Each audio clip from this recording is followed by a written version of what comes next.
सबसे basic need आपका एक डोमेन, आपकी एक वेबसाइट होना चाहिए। अब एक वेबसाइट की बात करते हैं, तो वो हमारा भाई जो किसान है, हल जोत रहा है, वो हमारी बहन जो घर में बैठी है, हाउसवाइफ है, या वो एज्ड पर्सन है, जो भी करना चाहते हैं, तो उनको एबीसी भी नहीं पता है।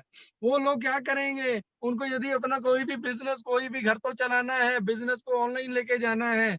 किसी ने शोरूम खोल लिया, एक कपड़े का खोल लिया, ग्रोसरी का खोल लिया, कुछ भी ओपन कर लिया, लेकिन उसको ऑनलाइन लेके जाना है। अब ऑनलाइन लेके जाना है तो सबसे पहला दिमाग में आता है किसी वेब डेवलपर को पकड़ते हैं, उसके पास चलते हैं। अब वेब डेवलपर के पास जाते हैं, वो आपको बोलता है कि आपको डोमेन बुक करना पड़ेगा, डोमेन की कॉस्टिंग $2, $5, $10, $20 वो क्लियर आपको बता देंगे। आपने एक डोमेन ले लिया, गोडैडी से आपने डोमेन ले लिया, चाहे उससे लो, चाहे आप खुद ले लो। $2, $5, $10 कई बार कॉस्टली पड़ता है, कई बार सस्ता पड़ता है दोस्तों, कई बार फ्री भी पड़ता है। लेकिन फ्री मिलने के बाद जो आगे के उसके टर्म्स रहते हैं, आपको उसके लिए सिक्योरिटी लाइसेंस लगेगा ताकि आपके उस वेबसाइट को कोई हैक ना कर ले, या उस वेबसाइट पर आपकी कोई भी हानि ना पहुँचे दोस्तों। उसके बाद लाइसेंस के बाद आपको उसकी होस्टिंग करवानी पड़ती है। होस्टिंग मीन्स यदि मैं साथ में कंपेयर कर लूँ उस फिजिकल इंडस्ट्री को, जहाँ पे आपने एक शोरूम, छोटा-सा एक शोरूम बना लिया, उसमें आपने सिक्योरिटी गार्ड को रख दिया, खड़ा कर दिया डंडा देके, बंदूक देके या राइफल देके कुछ भी। उसके बाद जब उस शोरूम को अंदर से आप पार्टीशन करते हो, स्टैंडी या स्टैचू वगैरह खड़े करके प्रॉपर डमी वगैरह लगाते हो, उसको होस्टिंग बोल दिया जाता है ऑनलाइन इंडस्ट्री में। उसके बाद सर्च इंजन ऑप्टिमाइजेशन होता है, इसमें एडवर्टाइज़मेंट होती है छोटी बहुत। उसके बाद यदि ये सारी चीज़ें करने के बाद, यदि मैं सिंपल बात करूँ दोस्तों, आपका एक डोमेन, वेब स्पेस, होस्टिंग, उसके बाद आपका mail marketing, funnels, auto responder और एवरीडे आपके वेब पेज को चेंज करना, या इसको हम सोचें कि एवरीडे आपकी आपकी शॉप के अंदर की पार्टीशन को चेंज करना, इधर का सामान उधर रखना, उधर का उधर रखना, ये सारी चीज़ें करने के लिए दोस्तों बहुत ज़्यादा कॉस्टिंग पड़ती है। इसी कॉस्टिंग की यदि मैं इसी कॉस्टिंग की बात करूँ ऑनलाइन इंडस्ट्री में दोस्तों, तो इसकी कॉस्टिंग यदि आपको एबीसी की भी नॉलेज नहीं है, तो आपको लाख, सवा लाख, 1.5 लाख, 1 लाख, 1,50,000 या 1,75,000 के करीब आपको देना पड़ सकता है। अगर आपको छोटी-मोटी नॉलेज है, थोड़ी बहुत नॉलेज है, जो मैं मेरे को लग रहा है कि मेरे को बीच की नॉलेज है, बहुत ज़्यादा भी नहीं है। मेरे जैसे पर्सन को सामने वाला यही सेम पैकेज एटलीस्ट 50,000, 80,000, 90,000 में प्रोवाइड करेगा। उसके बाद यदि मैं बात करूँ, हमारे ऐसे कुछ आईटी प्रोफेशनल भाई हैं जो इस सेशन में भी हैं, रिस्पेक्ट करता हूँ उनकी, जो पॉजिटिवली हमारी बातों को पॉजिटिवली लेके आगे बढ़ रहे हैं। तो दोस्तों यदि मैं उनकी बात करूँ, मैंने उनसे भी पूछा है, उन्होंने क्लियर बोला है कि पाजी ये सारे के सारे प्रोडक्ट की यदि आप बात करो, इसकी costing daily everyday web page change होना, ऑटो रिस्पॉन्डर, फनल्स या बाकी चीज़ें, इनकी कॉस्टिंग दोस्तों बात करते हैं तो करीब-करीब 30,000 की कॉस्टिंग आती है। यदि सिस्टम लॉन्च होगा उसके बाद कोई चीज़ें कम ज़्यादा हो जाती हैं।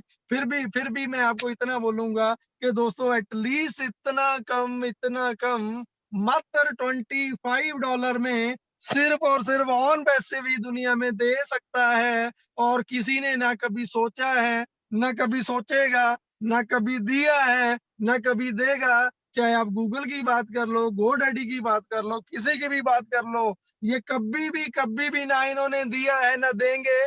क्योंकि इसके पीछे का रीज़न सबसे बड़ा ये है, इन लोगों ने आज तक कभी भी किसी के लिए नहीं सोचा, अपने बारे में सोचा कंपनी बड़ी कैसे बने, कंपनी बड़ी कैसे बने? इन लोगों ने कभी नहीं सोचा कि एक आम एंड यूज़र, एक आम इंसान, वो आम पब्लिक जिसकी मैं बात करता हूँ, आप अपने घर में जाते हो, शांत उस टाइम में देखना जब सारे लोग खाना-पीना खाने के बाद रात को सोने के टाइम, हर एक बंदा, जितने कमरे, जितने मेंबर, उतने ही करीब-करीब फ़ोन रहते हैं आपके घर में। आपके मम्मी है, पापा है, चाहे वो एज 70 है, 80 है, जितनी भी एज है, एटलीस्ट फ़ोन वगैरह तो वो भी अपने पास, उनके पास रहते हैं। चाहे हमने किसी भी फैसिलिटी के लिए उनको दे रखे हैं दोस्तों, तो एटलीस्ट वो भी, चाहे वो भजन बंदगी सुने, शिव आराधना सुने, गुरबानी सुने, कुछ भी सुने या व्हाट्सएप देखें या कुछ भी देखें, करते हैं, यूज़ करते हैं। आपकी बहन है, भाई है, लिंक्डइन, ट्विटर, इंस्टाग्राम, यूट्यूब पे बैठते हैं। आप भी गूगल पे बैठते हो, हम भी ऑलरेडी सारा दिन हम ऑन पैसिव सर्च कर रहे हैं, मेल सर्च कर रहे हैं।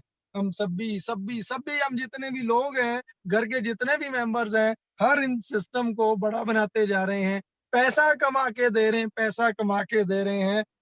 सॉरी, इवन आपके घर में छोटा-सा बच्चा 2-3 साल का, 2 साल का, 1.5 साल का, 3 साल का बच्चा है, आपने कभी सोचा है आपने कि आपका ये छोटा बच्चा किसी न किसी की कमाई का ज़रिया है? आपका छोटा बच्चा भी लेबर कर रहा है, छोटा बच्चा भी आपका किसी न किसी को पैसा कमा के दे रहा है।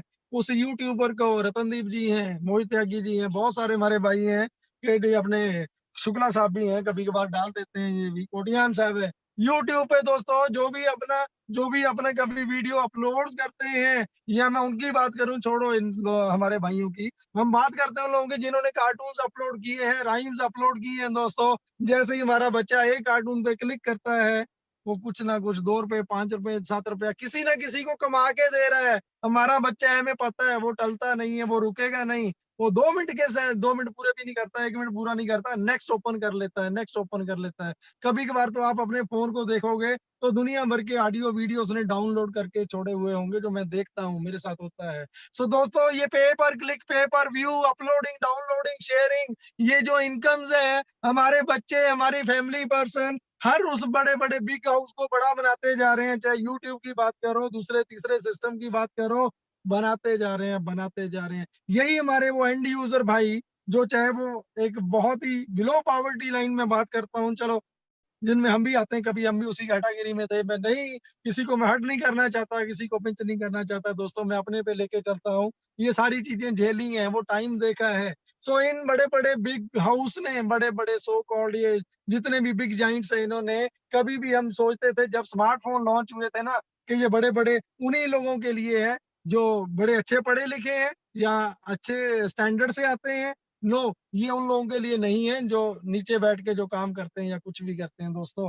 यही बड़े-बड़े बिग हाउस इन्होंने इन्होंने अपने स्वार्थ के लिए, अपनी फैसिलिटी के लिए, अपने बेनिफिट्स के लिए इन लोगों को ऑलरेडी हिंदी भी दे दिया, पंजाबी दे दिया, उसके बाद कन्नड़, तमिल, मलयालम, उड़िया, इसके अलावा फ्रेंच हो गया, डच हो गया, कोई भी लैंग्वेज इन इन बड़े-बड़े बिग हाउस ने, बिग जायंट्स ने, चाहे वो कोई भी इंटरनेट की कंपनी है, कोई भी कंपनीज़ है दोस्तों, इन्होंने इन्होंने सिर्फ़ अपने फ़ायदे के लिए किया, क्योंकि इनको पता है जितना यूज़र बेस, जितना डेटाबेस, उतना ही बड़ा रेवेन्यू, क्योंकि हमारा ही डेटाबेस ये कंपनियाँ सेल करती हैं दोस्तों, सेल करती हैं। उसके बाद एडवर्टाइज़मेंट की बात करें, यदि मैं इस टॉपिक को लेने लग गया तो सेशन और बहुत लंबा रह जाएगा। कैसे ये कंपनियाँ पैसा कमाती है, कहाँ से आता है, जियो हो गया, एयरटेल हो गया, आइडिया, वोडाफ़ोन हो गया, ये सारी की सारी कंपनीज़ इन कंपनीज़ को पैसा देती हैं, चाहे गूगल की बात करो, फेसबुक की बात करो, ये सभी कंपनीज़ को ये कंपनियाँ भी पैसा देती हैं।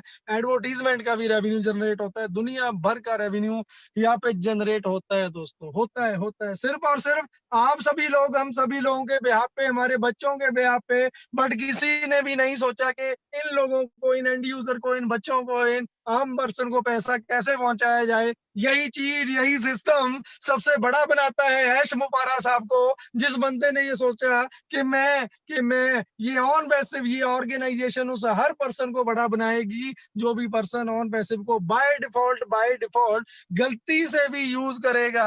आने वाले टाइम में दोस्तों हमारे 70 टू 80 प्रोडक्ट्स हैं, वो प्रोडक्ट्स जो ऑन पैसिव का हमारा खुद का R&D रिसर्च एंड डेवलपमेंट हमारे खुद के हैं। बैंगलोर में हमारा ऑफिस पहले से ही 1.5 साल से चल रहा है। सेकंड ऑफिस हैदराबाद में है, उसके बाद थर्ड ऑफिस पुणे में ओपन हो रहा है। यूएस में फ्लोरिडा, ऑरलैंडो में 2-3 जगहों पे जो हमारे ऑफिसेज़ हैं, वो कोई बहुत लंबे-चौड़े ऑफिसेज़ नहीं है। वहाँ पे जस्ट मेलिंग एड्रेस है वहाँ पे, कोई ज़रूरत नहीं है वहाँ पे बड़े-बड़े ऑफिस करने की, क्योंकि हमारा सारे का सारा काम तो इंडिया से ऑपरेट हो रहा है। Why India? इंडिया क्यों? क्वेश्चन आ जाता है कि कहीं कंपनी इंडिया की तो नहीं है, जो चीज़ें आज तक पिछले 20 सालों में जो लोगों के साथ